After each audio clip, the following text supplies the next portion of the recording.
Education with Shantanu চ্যানেলে তোমাদের সকলকে স্বাগত জানাই। আজকে আমার আলোচ্য বিষয় প্রথম শ্রেণীর তৃতীয় পর্যায়ক্রমিক মূল্যায়ন 2025-এর গণিত প্রশ্নপত্র, অর্থাৎ 2025 সালের তৃতীয় পর্যায়ক্রমিক মূল্যায়নের গণিত প্রশ্নপত্র, যার তোমাদের পূর্ণমান থাকছে 50 নম্বরের এবং সময় থাকছে তোমাদের 1 ঘন্টা 40 মিনিট।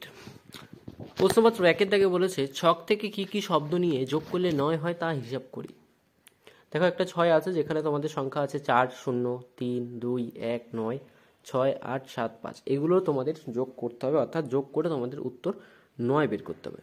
দেখো লেখা আছে ডান দিকে, যেমন 6 যোগ 3, একটা তোমাদের জন্য করে দেওয়া হয়েছে 6 যোগ 3 সমান 9। ঠিক একইভাবে পরের দুটো অঙ্ক করতে হবে, যেখানে আমাদের দুটো অঙ্ক করলে আমাদের নাম্বার হবে 8, অর্থাৎ একটা অঙ্ক 4 নাম্বার করে। 9 সমান 0 যোগ 9, 0 যোগ যদি 9 করি আমরা, তাহলেও 9 উত্তর বেরোয়। আবার 9 সমান 5 যোগ 4 করলেও আমাদের 9 বেরোয়। প্রশ্নপত্র 2 থেকে বলেছে, নিচের প্রশ্নগুলির নির্দেশ মতো উত্তর দাও, যার মান হচ্ছে 5। 5টার উত্তর দিতে হবে তোমাদের 5 নম্বর। সবচেয়ে বড়টাই গোল করো। দেখো লেখা আছে 57, 69, 77, 46, 52। সেখানে হবে 77-এ আমরা গোল করেছি, কারণ 77 হচ্ছে সব থেকে বড়। সবচেয়ে ছোট সংখ্যায় গোল করো। 65, 30, 60, 70, 51। সবচেয়ে ছোট সংখ্যা হচ্ছে 30। কোনটা উল্টে দিলে একই থাকে?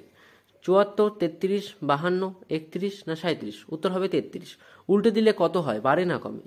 7 2 72 আছে, এখানে 72কে দিয়ে আমরা উল্টে দিই তাহলে হবে 27। তাহলে এখানে আমাদের কমে যাচ্ছে, তাই লিখেছি আমি কমে। সংখ্যাটি কত তা লেখো। 4.6 একক, অর্থাৎ 46। প্রশ্নমত 3 দাগে বলেছে, ঠিক মতো লেস দেন, গ্রেটার দেন বা ইকুয়াল চিহ্ন বসাও। তো এপাশে কদাকে বলেছে 85 আর ওপাশে বলেছে 45। তাহলে আমাদের 85 যেহেতু বড়, তাই বড়টা ছোটটার দিকে সবসময় যায়। খদাকে বলেছে 63 আর 39। এখানেও তাই হবে, একই জিনিস, বড়টা সবসময় ছোটোর দিকে যায়। তাই গদাকে বলেছে 7 যোগ 4 সমান কত হয়? 7 আর 4 যোগ করলে 11 হয়। তাহলে 7 যোগ 4 সমান 11। 7 যোগ 4 করলে যা হয়, আর সমান 11 করলেও তাই হয়। তাই আমি এখানে ইকুয়াল চিহ্নটা দিয়েছি। আর এদিকে করতে বলেছে তোমার কোনটা বড় কোনটা ছোট। এদিকে 9 যাবে 11-র দিকে, আর 12 যোগ 7 করলে হয় তোমার 19, তাই মাঝখানে ইকুয়াল চিহ্ন আছে। আর এদিকে তোমার বসেছে 20 যাচ্ছে 19-এর দিকে।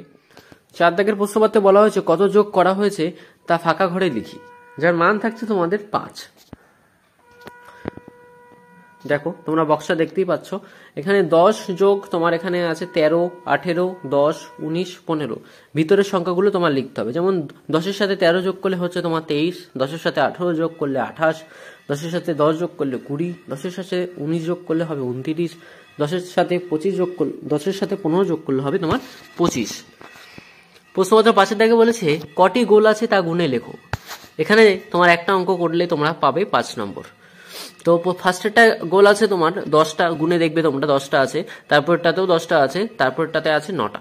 তো এখানে দশক একক হিসাবে সাজাতে বলেছে। তাহলে মোট আমাদের সংখ্যা হচ্ছে 29টি। তাহলে দশকের ঘরে যাবে 2, এককের ঘরে যাবে 9। ফাঁকা বগিতে সংখ্যা বসাও। এখানে আমাদের দুটো করতে হবে, যার মান থাকবে 10।